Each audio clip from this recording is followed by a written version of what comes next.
हजरत हजरत हजरत हजरत अच्छा लगा। साजिद रजा साजिद जसीम गाजीपुरी साहब अभी माइक पे थे। उन्होंने बारगाहे खुदाबंदी में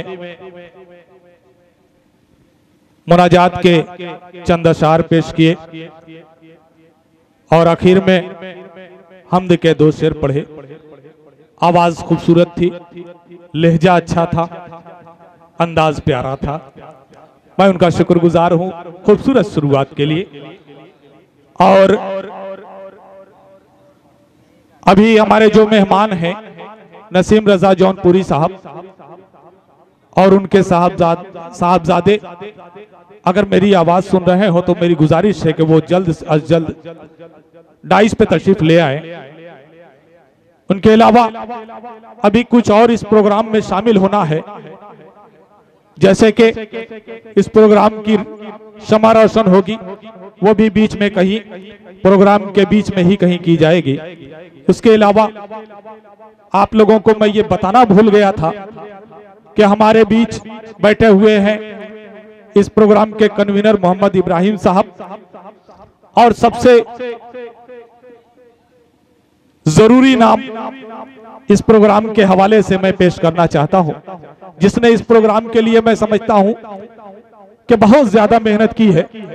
मेहनत करने वालों की तादाद कम नहीं है, लेकिन मैं समझता हूं कि सबसे ज्यादा जिस शख्स ने मेहनत की है वो हमारे बीच तशरीफ फरमा है। और उनकी सादा लोही देखिए, उनकी सादा मिजाजी देखिए कि मैंने उनका नाम कहीं ना पोस्टर में देखा और ना कहीं बैनर पे देखा।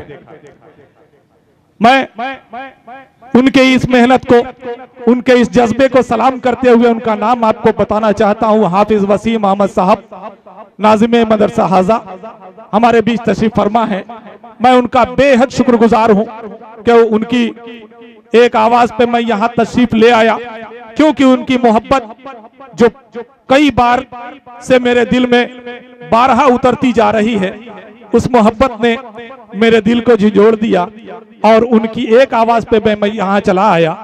वैसे तो हकीकत यह है कि मैं आजकल बहुत ज्यादा मसरूफ रहता हूं और कुर्ब जवार के प्रोग्राम के अलावा दूर का प्रोग्राम बहुत कम लिया करता हूं। शायद बायद इसी तरीके का जब कोई मोहब्बत करने वाला आवाज देता है तो उसकी मोहब्बत पर लब्बैक कहते हुए निकल जाता हूं। और आप लोगों को यकीन हो ना हो, मैंने कभी किसी प्रोग्राम के लिए कोई तकाजा नहीं किया। प्रोग्राम के अरकान से मैंने कभी कोई मांग नहीं की और इंशाअल्लाह करूंगा भी नहीं। हकीकत यही है कि मैं मोहब्बत का मारा हूं और मोहब्बत में, आप लोगों की मोहब्बत में, यहाँ के अरकान की मोहब्बत में, इस मदरसे की मोहब्बत में यहाँ तशरीफ लाया हूं। और उम्मीद करता हूं कि आप लोग जो मुझसे मोहब्बत पिछली बार दिखा चुके वही मोहब्बत आज दिखाएंगे। मैं भी कोशिश करूंगा कि मैं अपनी जगह जो हूं अपना हक अदा कर सकूं और आपको अच्छे से अच्छे अशार सुनवा सकूं, आपको तमाम शायरों से मिलवा सकूं खूबसूरती के साथ। और आप लोग जब तक इस प्रोग्राम में तशरीफ रखें तब तक आप लोगों को जरा सी भी बोरियत ना हो, आपको जरा सी भी घबराहट महसूस ना हो। आप जब तक बैठे दिल जमाई के साथ बैठे, इस उम्मीद के साथ इस प्रोग्राम को आगे बढ़ाना। मंजर भाई, माजरत चाहता हूँ आपसे मैं। देखिए, इस प्रोग्राम को बहुत ही खूबसूरत से जिन्होंने सजाया है इस महफिल को, जनाब हाफिज वसीम साहब, डॉक्टर एहतशाम साहब को हदिया देना चाहते हैं। मैं चाहता हूँ बाकायदा इसमें डॉक्टर साहब मंजर जमील आसिफ साहब को देना चाहते हैं।